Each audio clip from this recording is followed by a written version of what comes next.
Today I'm going to review The Omega Man.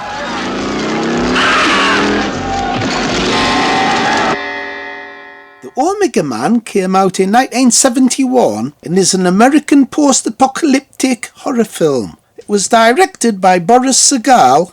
The film is based on the 1954 novel I Am Legend by Richard Matheson. 3 film versions have been made of this novel. The first was The Last Man on Earth from 1964, starring Vincent Price. The second is this film, The Omega Man. And the third is I Am Legend from 2007, starring Will Smith. The music was by Ron Grainer. It runs 98 minutes and cost $4 million to make. Richard Matheson would later quote that he didn't like the film version. Location filming was in Los Angeles, and this was done on the early weekend mornings because they didn't have CGI to hide things. So they tried to get shots of Los Angeles deserted. However, if you can look closely, you can see bystanders and cars. The film has one of the earliest interracial kisses in a movie. It received mixed reviews when it came out at the time, but is now highly regarded. The film stars Charlton, Heston, Anthony Zerbe, Rosalind Cash. So this is another version of I Am Legend. I reviewed The Last Man on Earth, starring Vincent Price on the channel, so this film's similar.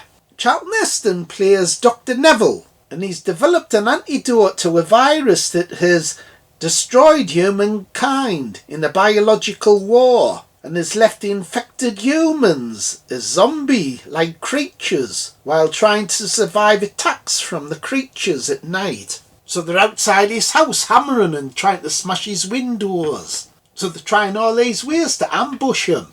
So the film has lots of action sequences that are quite well done. I especially like the deserted streets of Los Angeles that they shot on mornings while there was no one about. And it's really eerie. It gives you loads of atmosphere as though he really is the last human on Earth. So during the day he's going out searching for supplies. And he's also trying to destroy them, trying to find the lair. And if he finds them, he kills them during the day. Because at night, they don't like daylight, it hurts the eyes. And I thought Charlton Heston gave a great performance. He's very cynical about his life, and you get the impression that he's almost considering suicide. He's really depressed and lonely. He actually goes to this cinema, playing the same film over and over again. And there's a scene where you can tell he's memorising the words, the dialogue. Just to see, just to really realize what's really important. What's really important, the fact that if we can't all live together and be happy. Hey, Phil, it's a good job it wasn't that new Doctor Who that was left in the cinema for him to watch. They'd be killing himself. And there's a really strange scene where he imagines he's hearing telephones outside ringing, that someone's ringing him, but it's all in his mind. There is no phone ringing, damn it! So there's lots of scenes where he's talking to himself, so he gives this impression of a very lonely man. He's playing chess with this dummy at home. Sunday I always dress for dinner. Discovered check. How does that grab you, Caesar? However, he eventually meets this girl called Lisa, and she introduces him to this other gang of survivors that he didn't know about. And you also see them kiss, and it's an interracial kiss as well, one of the earliest examples in cinema. If you were the only girl in the world and I were the only boy, okay, but till then, don't bother me. I guess I'm the only boy. You also see some nudity. Yes! Cool, Phil! Look at them knockers! She's one foxy lady. But a big shout out to Ron Grainer for his brilliant music score. He did a wonderful job on this film. It's one of the best. And he's done scores for loads of TV shows like Doctor Who, Tales of the Unexpected, Steptoe and Son. So the mutants outside, they're like a bit of a religious cult. The leader, he's turned religious because he's against technology. He believes that the chemical weapons that were used in the war, he believes that they're evil, that technology's evil. So there's quite a contrast between Charlton Heston's character, who uses guns and he kind of represents capitalism. These mutants that represent almost like Luddites, they're against technology. And there's a great scene where they reveal the eyes, because they're wearing dark glasses, but when they take them off, they've got like white eyes. It's always effective when you see actors wearing these creepy contact lenses, a bit like Christopher Lee's Dracula. So I thought they were quite eerie. These are the marks, Mr. Neville. The punishment which you and those like you brought upon us. In the beginning, we tried to help one another, those that were left. And I think Anthony Zerbe, the actor who plays the leader, I thought he was a really sinister character. So you see flashback sequences when Neville's remembering what happened.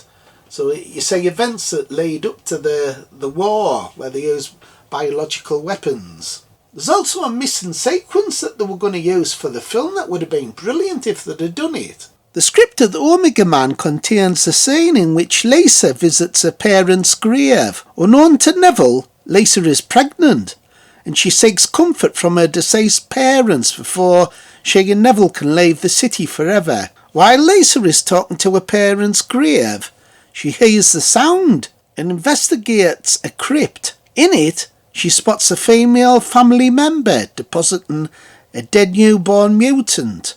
Lisa can see the mother's grief and emphasises with the woman's loss despite being on different sides. Lisa believes that all children, including her unborn baby, will suffer the same fate.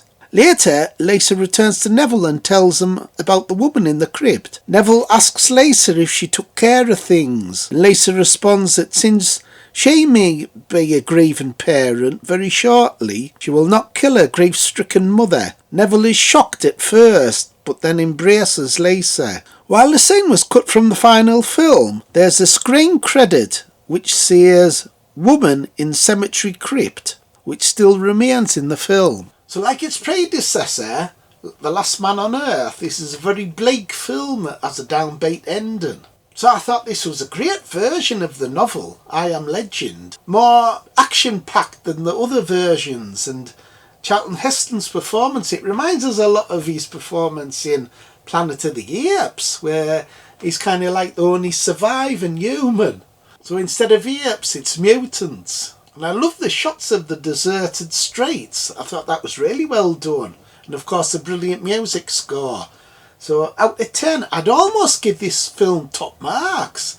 I'd give it a 9. 9 out of 10. Do you think, Boris, did you like it?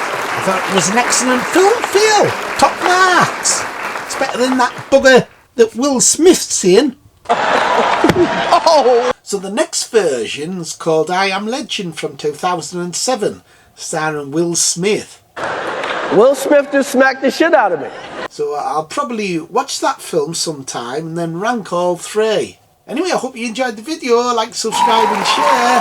Bye everybody, bye. Bye.